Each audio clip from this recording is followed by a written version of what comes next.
Hello दोस्तों, तो episode 8 की शुरुआत एक सेलिब्रेशन के साथ होती है जहां रीम अपने पूरे टीम के साथ डांस कर रही है। और ये सेलिब्रेशन हो भी क्यों ना, आखिर इतने सारे सब्स्टिट्यूट ट्रिप को सक्सेसफुली कंप्लीट किया है एंड सारी ट्रिप की मिस्ट्री को भी अनफोल्ड किया है रीम ने, जो कि इजी तो बिल्कुल नहीं था। एंड यहाँ रीम सोचती है कि फर्स्ट टाइम उसने लीड डांसर बन के परफॉर्म किया है, जिससे रीम बहुत खुश थी। दोस्तों, हमें भी ऐसा करना चाहिए। जब आप भी किसी गोल को सक्सेसफुली अचीव कर लेते हो तो खुद ही अपने आप को रिवॉर्ड देना चाहिए। जैसे आप रूम में थोड़ा डांस कर लो, गाना गा लो, बस यही जैसा रीम कर रही है। इससे एटलीस्ट सेल्फ एस्टीम बहुत अच्छी बनती है। अब कहानी को आगे बढ़ाते हैं फिर से एक नए सब्स्टिट्यूट के साथ, जहाँ पर एक लग्जरी कार आई हुई है रीम को पिकअप करने के लिए विद ड्राइवर। यानी फिर से एक अल्ट्रा रिच क्लाइंट ने रिक्वेस्ट किया है एक सब्स्टिट्यूट ट्रिप के लिए। अब इतने बड़े रिच आदमी के घर तो कोई ऐसे ही नहीं जाएगा, इसलिए रीम फुल स्टाइलिश आउटफिट के साथ निकलती है। एंड रीम को देखकर यॉन सियोक एकदम स्टन्ड रह जाते हैं। वो कुछ रिएक्ट ही नहीं कर पाते, बिल्कुल स्पीचलेस। एंड उनकी इस हालत को देखकर यू हाना उनका मजाक भी उड़ाती है। एक चीज जो मैंने नोटिस की कि अब एपिसोड एंडिंग स्टेज पर है एंड अभी तक रीम एंड यॉन सियोक के बीच कुछ स्टोरी बन ही नहीं पाई। एंड यॉन सियोक का पास्ट भी अभी तक दिखाया नहीं गया है। हो सकता है आगे के एपिसोड्स में शायद हमें देखने मिले। इसके बाद रीम एंड सांग सिंह उस लग्जरी कार में बैठकर चले जाते हैं उस क्लाइंट के पास। एंड रीम ने काफी लग्जरी पर्स भी कैरी किया हुआ है। एक्चुअली ये पर्स उसे यू हाना ने दिया था, क्योंकि जब लड़कियां लाइफ में अच्छा लेवल अचीव करती हैं तो ब्रांडेड बैग्स उनकी प्राइड बन जाती हैं, एक कॉन्फिडेंस बूस्ट मिलता है। दोस्तों, मैंने तो सिर्फ कैप्रीसी की पर्स को कैरी किया है इतने सालों से, जो मुझे बहुत लग्जरी लगता है। आप भी अपना लग्जरी पर्स ब्रांड मुझे कमेंट बॉक्स में जरूर शेयर करना। एंड अब इस कॉन्फिडेंस के साथ वो लोग एंटर करते हैं उस रॉयल क्लाइंट की बिल्डिंग में, जो कि बहुत बड़ा था। एंड उस बिल्डिंग के कॉरिडोर से लेकर रूम्स एकदम मिरर के जैसे नीट एंड क्लीन थे। एंड यहाँ एडिटिंग रूम में यॉन सियोक वो डांसिंग वीडियो को एडिट कर रहे हैं, लेकिन उन्हें टोकते हैं और कहते हैं कि तुमने सिर्फ रीम की फुटेज को रखा है एंड सारे लोगों की फुटेज शॉट्स को कट कर दिया, ऐसा क्यों? अब यहाँ यॉन सियोक शर्माते हुए कहते हैं ऐसा इसलिए क्योंकि रीम हमारी एजेंसी को रिप्रेजेंट करती है, तो उसे लीड में रखना जरूरी है। क्यों अपना मेन क्वेश्चन पूछते हैं, क्या तुम्हें रीम पसंद है? क्योंकि मैं ये बायस्ड एडिटिंग देख सकता हूँ, तो उससे मुझे यही फील हो रहा है। एंड ऑनेस्ट रहना is not a bad thing. अब ऐसा लग रहा था यॉन सियोक कम्प्लीटली फंस चुके हैं, बट वो स्मार्टली आंसर देते हैं कि हाँ, मैं रीम को पसंद करता हूँ, जैसे मैं तुम्हें पसंद करता हूँ। मैं योहाना को पसंद करता हूँ। और उसी टाइम योहाना को आई लव यू भी कह देते हैं, जिसे सुनकर योहाना कुछ रिप्लाई तो नहीं करती, बस गुस्से भरे नजरों से देखती है और थोड़ा चिढ़ जाती है। एंड मुझे बहुत कॉमेडी लग रहा था ये सीन। मतलब यॉन सियोक अपने टीम लव को स्केपगोट बना के बच जाते हैं।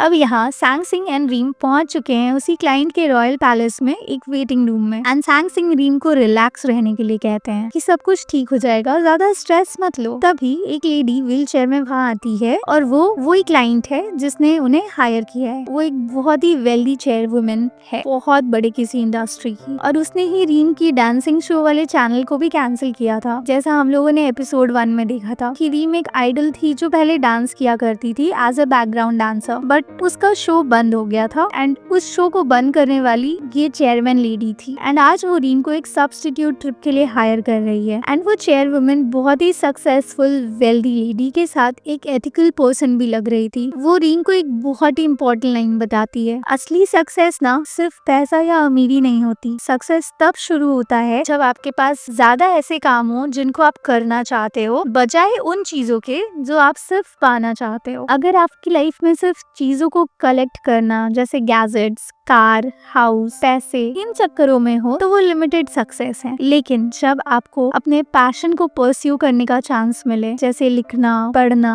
ट्रैवल करना, क्रिएट करना, हेल्प करना, तो वही रियल सक्सेस है। एंड दोस्तों, वो ये लेडी अपने एक्सपीरियंस से कह रही थी, जो कि शायद सही भी है। एंड वो रीम को कहती भी है कि अगर तुमने ये ट्रिप सक्सेसफुली कवर कर लिया तो तुम्हें बहुत पैसे मिलेंगे। उस लेडी का मतलब था मैं तुम्हें ब्लैंक चेक दे दूंगी। लेकिन शायद रीम समझ चुकी थी, जब उन्होंने वो सक्सेस वाली स्टोरी ऊपर सुनाई तो रीम ने ब्लैंक चेक के जगह कुछ और मांगा। और रीम ने ये मांगा कि वो अपने डांसिंग शो को और उस चैनल को वापस से रिवाइव कर सके। एंड ऐसी विश मांग के वो अपने पैशन को प्रायोरिटी दे रही थी, पैसे से भी ज्यादा। एंड इस बात पर चेयर वुमेन अग्री करती है। एंड दोस्तों, अग्रीमेंट ये था कि रीम को एक टेम्पल क्लाइम करना है जिंजू सिटी में। एंड ये अग्रीमेंट वाली बात पूरे एपिसोड में पार्ट पार्ट में दिखाया गया है, एक ही बार में सब कुछ डिस्क्लोज नहीं किया गया है इस एपिसोड में। मतलब हमें हर समय टाइम पे पता चलेगा कि आगे क्या होगा। सिर्फ टेम्पल क्लाइम करने के लिए रीम को वो इतने पैसे आखिर क्यों देंगी, ये तो बात समझ नहीं आई। यानी फिर से कोई एक मिस्ट्री बनती नजर आ रही है यहाँ पे। ओके, फिर डील को फाइनल करके सैंग सिंह एंड रीम वहाँ अपने ऑफिस चले जाते हैं। बट यहाँ रीम ऑफिस जाना ही नहीं चाह रही थी, क्योंकि अगर ये लोग अंदर गए तो सारे लोग क्वेश्चंस पूछेंगे कि बताओ मीटिंग में क्या हुआ,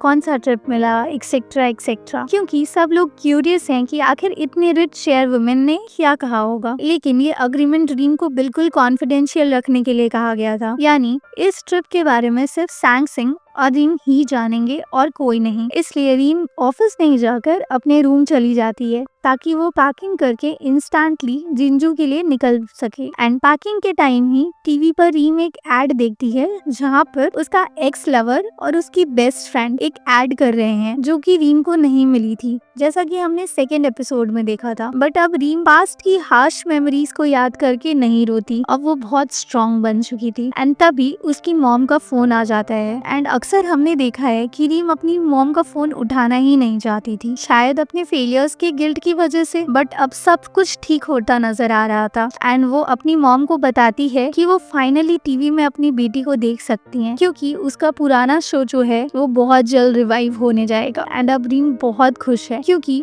अब उसके पास एक होप आ गई है, फिर से अपने मॉम डैड का सपना वो पूरा कर सकती है। अब इधर रीम तो बच गई क्वेश्चन से, बट सैंग सिंह को सारे लोग घेर लेते हैं एंड एज प्रेडिक्टेड क्वेश्चंस की बॉम्बार्डिंग शुरू करते हैं। बट एज कमिटेड वो भी कुछ नहीं बताते, सारी बातें कॉन्फिडेंशियल ही रखते हैं। बट ऐसा करने से बेचारी योहाना को बहुत हर्ट फील होता है एंड उसे लगता है कि अब सैंग सिंह उनके ऊपर ट्रस्ट ही नहीं करते। फिर नेक्स्ट सीन में हम यॉन सियोक को देखते हैं, वो एक रेस्टोरेंट में बैठकर अपने क्लाइंट का वेट कर रहे हैं। एक्चुअली यॉन सियोक बहुत जगह काम करते हैं। यहाँ तो रीम की टीम में वो एक वीडियो एडिटर है, बट बाहर वो एक स्क्रिप्ट राइटर है, स्क्रीन प्ले आर्टिस्ट है, मतलब वो एक वर्सेटाइल एक्टर है। मुझे एक चीज अब तक इस एपिसोड में क्लियर नहीं हुई कि यॉन सियोक की पास्ट लाइफ आखिर क्या है। वो इतने रिच बैकग्राउंड से होने के बाद भी कुछ पैसों के लिए इतनी मेहनत क्यों कर रहे हैं। मे बी उनका पैशन हो ये, बट फिर भी अभी तक उनकी पास्ट लाइफ को रिवील नहीं किया गया है। तभी उनके क्लाइंट वहाँ आते हैं और उनकी स्क्रिप्ट को रिजेक्ट कर देते हैं, ये कहकर कि उसमें डेप्थ नहीं है, उसमें फ्लो नहीं है, बिल्कुल बोरिंग सी स्टोरी है। और अब वो रिजेक्शन एक्सेप्ट ही नहीं कर पाते, वो इम्पेशेंट होके वहाँ से चले जाते हैं, बहुत ही डिसअपॉइंट होके। दोस्तों, रिजेक्शन को एक्सेप्ट करना भी एक स्किल है। सारे लोग रिजेक्शन डाइजेस्ट नहीं कर पाते, but real road to success rejection के थ्रू ही होकर जाता है। अब ऐसे बैड ब्रेक्स के बाद यॉन सियोक को अब ब्रेक चाहिए था, क्योंकि एक स्क्रिप्ट लिखने में बहुत एफर्ट लगती है। एंड जब लोग आपके उस स्क्रिप्ट को रिजेक्ट कर देते हैं तो सच में खराब तो लगेगा ही ना। इसलिए वो तुरंत अपनी दादी के पास चले जाते हैं। लेकिन स्टेशन में ही उसकी मुलाकात रीम से हो जाती है, क्योंकि यॉन सियोक का दादी घर जिंजू में ही है। एंड वो रीम को फुल क्लैरिफिकेशन देते हैं कि ये 100% कोइंसिडेंस है, उसे नहीं मालूम रीम भी जिंजू जा रही है। अब ऐसा लग रहा है कि शायद इन दोनों के बीच कुछ तो स्टोरी बने, बट ऐसा नहीं होता। दोनों अपने प्रोफेशन को लेके बहुत ज्यादा डेडिकेटेड एंड डिवोटेड थे। एंड रीम यहाँ भी कुछ नहीं बताती अपनी ट्रिप के बारे में, लेकिन यॉन सियोक उसे अज्यूम करके बताते हैं कि ऐसे रिच क्लाइंट की ट्रिप में कॉन्फिडेंशियलिटी बहुत जरूरी होती है। यानी वो इनडायरेक्टली जान चुके हैं कि रीम जिंजू अपनी ट्रिप कवर करने जा रही है एंड उससे रीम बिल्कुल ऑफेंड नहीं होती है। इनफैक्ट वो तो अपने थॉट्स शेयर करती है कि इतनी रिच शेयर विमेन ये ट्रिप किसी और से भी तो करवा सकती थी, लेकिन मैं ही क्यों। इस पे यॉन सियोक कहते हैं शायद इसके पीछे जरूर कोई खास वजह होगी। फिर जिंजू पहुंचकर वो दोनों एक रेस्टोरेंट में कोल्ड नूडल्स एंड पैनकेक खाते हैं। एक चीज जो मुझे सबसे डिफरेंट लगती है वो है कोरियन फूड। ये इंडिया से कम्प्लीटली डिफरेंट और यूनिक फूडिंग है। एंड ये खाना खाते वक्त रीम को उसके एक्स का यानी सिवान का कॉल आता है, बट वो कॉल अटेंड नहीं करती है। पता नहीं शायद यॉन सियोक उसके साथ है इसलिए, या फिर वो अपने पास्ट लाइफ में वापस ही नहीं जाना चाहती। अब खाना खाने के बाद ये दोनों अपने अपने रास्ते चल पड़ते हैं। तो यहाँ एक गुड बाय मोमेंट तो बनता है। यहाँ यॉन सियोक बार बार ट्राई करते हैं कि रीम को फाइनली वो प्रपोज करें, अपने दिल की बात बताएं कि वो रीम को काफी ज्यादा पसंद करते हैं, लेकिन हर बार उनके मुंह से कुछ गलत ही निकल जाता है और वो मन ही मन सोच रहे थे कि क्यों मेरी स्क्रिप्ट अच्छी नहीं बनती, क्योंकि जो बात उनके दिल में है वो बाहर नहीं आ रही है। इसके बाद वो फाइनली एक बार फिर से ट्राई करते हैं और वो रीम को कहते हैं I am in love with romance writing. मतलब वो रीम का नाम ना लेकर राइटिंग वर्ड ले आए। उनको तो कन्फ्रंट करने भी नहीं आ रहा था और चीजें ज्यादा खराब ना हो इसीलिए वो ज्यादा इंसिस्ट नहीं करते हैं और वहाँ से चले जाते हैं। अब इसके बाद रीम फाइनली उस आइटिनरी के अकॉर्डिंग एक पुराने से घर में पहुँच जाती है जहाँ के बाउंड्रीज में वहाँ की कीज छुपी हुई थी। वो वहाँ से कीज निकालती है और घर के अंदर जाती है और वो देखती है कि वो घर नहीं एक महल है, बहुत बड़ा महल। फिर वो सांग सिंह से वीडियो कॉल करके सारी चीजें बताती है, सारे अपडेट्स देती है और कहती है कि उसे इतने बड़े घर में डर नहीं लग रहा है क्योंकि सामने एक केयर टेकर भी है। एक्चुअली सांग सिंह ऐसे तो उसके बॉस हैं, लेकिन हमेशा रीम को अपनी बेटी के जैसे ही ट्रीट किया है। वो उसकी बहुत केयर करते हैं जैसा हमने एपिसोड 1 में देखा है। और फिर वही केयर टेकर आके रीम के लिए खाना लाती है एंड खाना भी सब सिल्वर यूटेंसिल्स में थे। मतलब रीम को एक रानी के जैसे ट्रीट किया जा रहा था एंड रीम एक सिल्वर स्पून उठाकर मन ही मन सोचती है एक इंग्लिश का idiom, born with a silver spoon in one's mouth. अब इधर सांग सिंह की टीम एकदम शॉक्ड है क्योंकि वो डांस वीडियो जो एपिसोड की स्टार्टिंग में दिखाया गया था वो एकदम वायरल हो गया। मतलब 5 दिन में उसके व्यूज काफी क्रॉस कर गए एंड सारे लोग के कमेंट्स भी पॉजिटिव थे। एंड ये खबर यहाँ जिंजू में रीम एंड यॉन स्योक मिलकर देख रहे थे एंड कमेंट्स भी पढ़ रहे थे। दोस्तों, वीडियो की व्यूज से ज्यादा जो कनेक्ट करता है वो होता है कमेंट्स, क्योंकि यही आपका एक फीडबैक होता है। एंड मुझे भी ईश्वर की दया से अब तक आप लोगों का काफी प्यार मिला है और हमेशा पॉजिटिव कमेंट्स ही मिला है आप लोगों से, जिसके लिए मैं आप लोगों का बहुत बहुत थैंक यू करती हूँ। ओके, इसके बाद थोड़ी देर रीम एंड यॉन स्योक एक साथ टाइम स्पेंड करते हैं और वो रीम को एक बड़ा सा टेडी बेयर भी गिफ्ट करते हैं। बट इतने टाइम में ही वो अपने दिल की बात शेयर ही नहीं कर पाते। फिर रीम वापस उसी महल में आ जाती है उस टेडी बेयर के साथ और वो टेडी बेयर को पकड़ के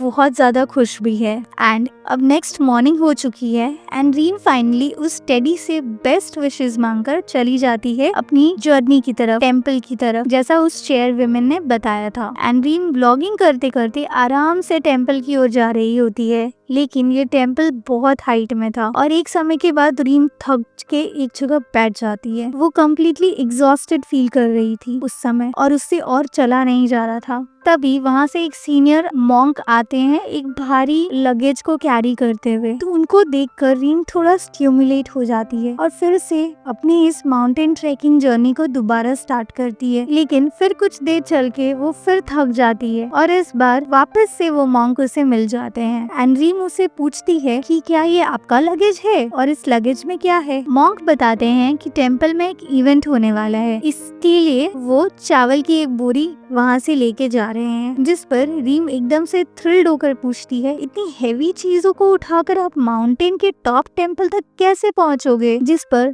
मॉन्क एकदम पीसफुल तरीके से रिप्लाई देते हैं कि सब कुछ आपके पर्सपेक्टिव पे डिपेंड करता है, आपकी थिंकिंग पे डिपेंड करता है। अगर आप सोचोगे कि ये बहुत हैवी है तो एक पानी की बोतल भी आपको हैवी लगेगी एंड अगर आप सोचोगे कि ये बहुत लाइट है तो एक चावल की बोरी भी आपको लाइट लगेगी। Life is all about carrying, मतलब जिंदगी अक्सर उन चीजों को साथ लेके चलने का नाम है जो हमारे ऊपर भारी पड़ती हैं, जैसे कि जिम्मेदारियां, यादें, दुख, खुशी। मेटाफोरिकल मीनिंग में अपने फर्ज यानी फैमिली, जॉब, अंदर के इमोशंस और बीते हुए एक्सपीरियंसेस का बोझ उठाते हुए आगे बढ़ना। लाइफ का मतलब है जिम्मेदारियों, जज्बात और यादों के बोझ को उठा के आगे बढ़ना। एंड इन सब जगह पर हमारी थिंकिंग पर्सपेक्टिव काम करती है कि हम इसे लाइट देख रहे हैं या हेवी। एंड इतना कहकर वो मॉन्क वहाँ से चले जाते हैं। उसके बाद रीम को एक मैसेज आता है सांग सिंह का कि चेयर विमेन की तो डेथ हो चुकी है, इसलिए उसे अब अपना ये ट्रिप कैंसिल करके वापस सियोल आना पड़ेगा। बेचारी रीम फिर से शैटर्ड हो जाती है इमोशनली, क्योंकि इस ट्रिप के बाद उसका जो ड्रीम था वो पूरा होने वाला था, अपने चैनल को वापस से रिवाइव होता देखने का। बट अब ऐसा लग रहा था कि चेयर विमेन के साथ उसकी ड्रीम की भी डेथ हो गई हो, लेकिन उसे उस मॉन्क की बात याद आती है, इसलिए वो इस इमोशनल पेन को कैरी नहीं कर रही थी। कोशिश कर रही थी कि इस न्यूज से वो ज्यादा इम्पैक्ट ना फील करे, बिकॉज टाइम हील्स एवरीथिंग। और यही सोचकर वो अपने रूम तक पहुंची ही थी कि उसके डोर पर ही सिवान खड़ा था एंड वो रीम को सॉरी कहता है एंड वापस से उसके साथ रिलेशनशिप में जुड़ना चाहता है। एंड इधर सांग सिंह की टीम एक साथ बैठकर डिनर कर रहे होते हैं और विंडो से यॉन स्योक देख रहे होते हैं सिवान एंड रीम की पैचअप स्टोरी। दोस्तों, इसी के साथ ये खूबसूरत एपिसोड यहीं खत्म होता है। दोस्तों, इस एपिसोड में सिर्फ सिवान की वन साइडेड एफर्ट को दिखाया गया है। अब रीम उसके प्रपोजल को एक्सेप्ट करेगी या नहीं, ये तो नेक्स्ट एपिसोड में ही पता चलेगा। टिल देन दोस्तों, take care and thank you so much.